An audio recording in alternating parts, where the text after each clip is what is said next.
Good day kaibigan! Curious ka ba kung anong pinakamabentang Suzuki unit last 2025? Tara, samahan nyo ako! Sawa ka na bang mag-commute at makipagsiksikan sa ibang pasahero? Pwes, magmotor ka na kaibigan. Hustle no more kapag nakamotor.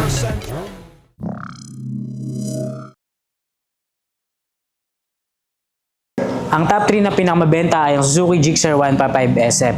Ito nga pala kaibigan ng mga mas bumibili, mga nagtatrack, pwede ring muscular na lalaki. Sila mismo ang mga gustong bumili nito. Hindi lang affordable, syempre sa style din. At ang top 2 na pinakamabenta sa ating Suzuki unit ay ang Suzuki Bergman EX. Ito ay 125 maxi scooter. Kung gusto mo ng affordable na mapormang unit, dito ka bagay na bagay kaibigan. At sa mga naghahanap ng classic scooter, syempre meron din tayo. Hindi tayo magpapahuli dyan kaibigan. Ito nga pala ang Suzuki 125 Ride Connect and Suzuki 125 Standard.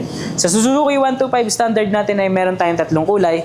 Ang color black, ang color white, and ang color green.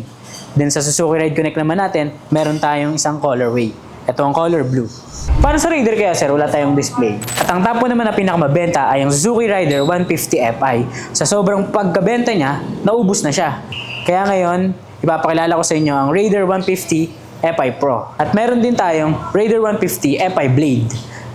Dito sa Raider Fi Pro natin, keyless na siya, ABS na din siya, and may clutch assistant na din siya.